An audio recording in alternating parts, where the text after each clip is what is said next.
Kita lanjutkan lagi IPAS kelas 6. Tetap bab 2, cerita tentang Indonesia kita. Topik B, macam-macam perlawanan. Kita akan masuk pada mari merefleksikan ya, apa yang sudah dilakukan para pejuang untuk mengusir penjajah. Para pejuang telah melakukan perlawanan dengan peperangan dan berunding. Ini penting ya, ada dua hal. Pertama, peperangan secara fisik dan berunding secara otak ya. Jadi menggunakan otot dan menggunakan otak juga. Artinya bukan hanya perang megang senjata aja, tapi melakukan lobby-lobby, perundingan, perjanjian seperti itu ya. Nomor 2, sikap apa yang kalian teladani dari Pangeran Diponegoro, Tuanku Imam Bonjol, dan pahlawan nasional lainnya? Ya, para pahlawan itu gigih dalam berjuang, walaupun dengan keterbatasan persenjataan misalnya, ya, tapi gigih berjuang menggunakan strategi yang luar biasa. Sampai sekarang masih digunakan, yaitu perang gerilya. Nah, pantang menyerah menghadapi tantangan, apapun tantangannya ya, ulet dalam menghadapinya, dan berjuang demi kepentingan rakyat. Ini penting ya, berjuang demi kepentingan rakyat dengan mengusir penjajah yang semenang-menang ya. Jadi tujuan perjuangannya itu bukan untuk kepentingan pribadi atau kepentingan golongannya, tetapi rakyat yang diperjuangkan. Apa manfaat yang didapatkan dari mengetahui perjuangan dalam melawan penjajah ini? Apa manfaatnya? Manfaatnya adalah bisa menjadi contoh dan teladan yang baik untuk semangat belajar. Jadi kalau kalian malas belajar, lagi drop semangatnya, ingat pejuang kita siang malam bersembunyi di hutan mencari kesempatan untuk menyerang para company Belanda itu ya, kehujanan, digigiti nyamuk, digigiti semut ya. Jadi luar biasa perjuangannya. Kita tinggal menikmati, mari kita isi ya kemerdekaan ini. Salah satunya kalian pelajar ya, belajar dengan giat. Karena kemerdekaan Indonesia diperoleh dari perjuangan pahlawan, maka menjadi tugas pribadi untuk menjaganya dan mengisinya dengan hal-hal positif. Apakah menurut kalian para pahlawan ini sudah dihormati dan dihargai? Mengapa? Ya, untuk menghormati jasa pahlawan, nama beliau diabadikan sebagai nama jalan. Kita mengenal nama Jalan Ayani, setiap kota besar ada Jalan Ayani, Jalan Soekarno ya. Jadi Jalan Jenderal Sudirman itu semua kota itu ada. Ini untuk mengingatkan kita, orang-orang yang telah berjasa. Setiap hari kita lewati jalan-jalan atau nama-nama para pahlawan besar kita. Keluarga para pahlawan kemerdekaan diberikan penghargaan oleh pemerintah yang dibuatkan tempat peristirahatan khusus, yakni taman makam pahlawan dan sebagainya. Jadi kalau kita ingin berziarah pada para pahlawan ya, untuk mengenang beliau, mendoakan beliau, itu ada taman makam pahlawan. Jadi kita itu senantiasa bisa ya untuk bisa mengunjungi makamnya, untuk berziarah ya kan. Nomor 5, apa upaya yang bisa kalian lakukan untuk melanjutkan perjuangan pahlawan saat ini? Belajar dengan sungguh-sungguh, ini tugas kita ya. Walaupun Pak Ali juga masih belajar mencintai produk dalam negeri. Nah ini ya, jangan karena murah terus kita, atau karena gengsi ya kita pakai produk asing. Utamakan produk-produk dalam negeri ya, dan meneladani sikap pahlawan. Apa yang kita teladani, kegigihannya, keuletannya, kan seperti itu ya. Pantang menyerah dan kebaikan hatinya tentu saja. Perjuangan bangsa melawan penjajah, kita belajar lebih lanjut ya. Jadi ini poin penting, perbedaan penjajahan bangsa Eropa dan penjajahan Jepang. Setelah penjajahan Jepang kita bisa merdeka. Kenapa?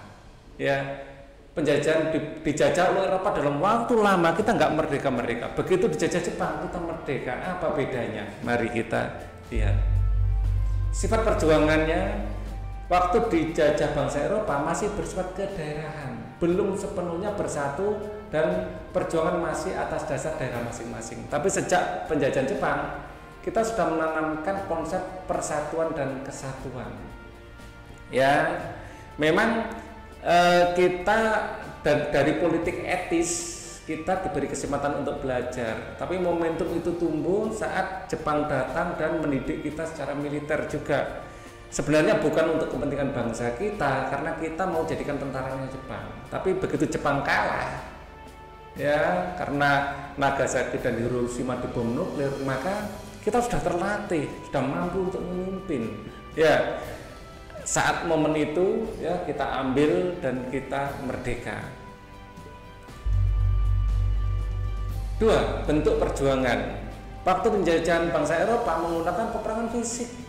Ya, perang Diponegoro, perang Padri, ya banyak lagi perang-perang yang lain. Lebih ke fisik. Tetapi sejak penjajahan Jepang mengandalkan kecerdasan. Nah, literasi, kemampuan untuk berdiplomasi. Ya, dengan menggunakan organisasi-organisasi buatan Jepang untuk mengobarkan cita-cita kemerdekaan dan mempersiapkan kemerdekaan. Nah, ya memang Jepang yang begitu kita akui. Tapi bukan berarti kemerdekaan kita itu diberikan oleh Jepang, enggak. Kita rebut sendiri itu. Hasil perjuangan.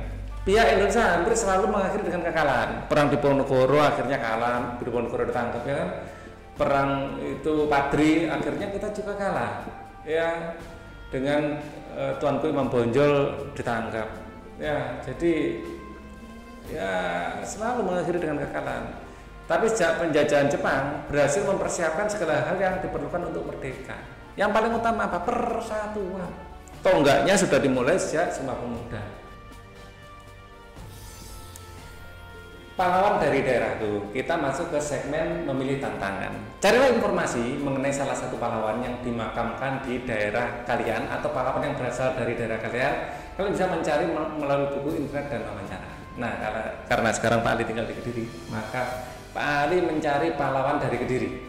Nah, salah satu pahlawan nasional Indonesia yang berasal dari Kediri adalah Mayor Jenderal TNI Profesor Dr. Mustopo yang lahir di Kediri pada tanggal 13 Juli 1913. Ini wajah beliau dan ini diabadikan sebagai monumen seperti itu ya, untuk mengenang jasa-jasa beliau. Ya. Pada masa pendudukan Jepang, Mustopo menjadi bagian dari pembela tanah air atau PETA. Nah, PETA adalah tentara yang dilatih oleh Jepang. Dan senjata-senjata ini juga dari Jepang, dilatih kedisiplinan, kepemimpinan, ya kan? Nah, setelah Indonesia merdeka, Mustopo menjabat sebagai Menteri Pertahanan dan Kepala Departemen Kesehatan TNI Angkatan Darat. Nah, beliau jabatannya tinggi ya. Kita lanjutkan. Mustopo ditetapkan sebagai pahlawan nasional melalui Kepres, keputusan Presiden ya nomor 66 TK 2007 pada 9 November 2007. Memang tidak langsung ya serta-merta suatu tokoh itu diangkat menjadi pahlawan, ada proses, ada verifikasinya, ada tim ahli yang bertugas untuk memverifikasi. Ya, apakah layak seorang tokoh jadikan pahlawan atau tidak? Seperti itu ceritanya, guys. Apa yang sudah aku pelajari? Mari kita review ya di segmen ini yang sudah kita pelajari. Yang pertama, perang Diponegoro dan perang Padri merupakan salah satu contoh dari bentuk perlawanan kedaerahan rakyat Indonesia terhadap para penjajah. Contoh lain banyak sekali. Setiap daerah punya pahlawannya masing-masing. Ya. Banyak sekali pahlawan yang bertujuan untuk mengusir penjajah itu. 2. Perlawanan kedaerahan belum memicu persatuan dan kesatuan seluruh Indonesia sehingga menyebabkan gagalnya perjuangan melawan Belanda. Jadi kita gagal bukan karena kita kurang gagah, kurang berani, kurang terampil perang. Tidak. kita gagal karena tidak atau belum ada persatuan nasional. Secara nasional kita belum bersatu, bersifat daerahnya masing-masing. Kemudian kaum pelajar menggunakan strategi modern, yaitu melalui kekuatan organisasi yang menjadi awal masa pergerakan nasional. Ya, adanya tokoh-tokoh terpelajar, para cendekiawan ini yang membuat Indonesia bisa memperoleh kemerdekaan. Maka kalian harus menyadari ini. Ya, kita teladani, ilmu itu penting. Kalian belajar yang rajin, asah otak kalian, ya. Kalian harus menyadari bahwa dengan literasi, dengan kecerdasan, dengan kualitas sumber daya kalian bisa mengisi kemerdekaan ini, mempertahankan kemerdekaan. Ya, kita lanjutkan. Peristiwa Sumpah Pemuda merupakan janji-janji pemuda Indonesia untuk bersatu berjuang menegakkan kemerdekaan Republik Indonesia. Tanpa persatuan dan kesatuan tidak mungkin kemerdekaan kita raih. Dan tonggak sejarah persatuan kita secara nasional adalah waktu dikumandangkan Sumpah Pemuda 28 Oktober 1928. Oke, ini adalah akhir video kita. Nanti kita lanjutkan segera ke video yang lain, segmen yang C ya. Nah, kita akan nanti proses proklamasi ya, kita akan bahas. Kalau Pak Ali sudah upload, kalian nyari videonya ada di kolom deskripsi. Di situ ada playlist ya. Kalau belum ya tunggu aja, segera Pak Ali upload ya. Bagi yang belum subscribe silahkan subscribe, nyalakan tombol loncengnya ya, biar ada pemberitahuan saat Pak Ali upload video baru. Thank you for watching.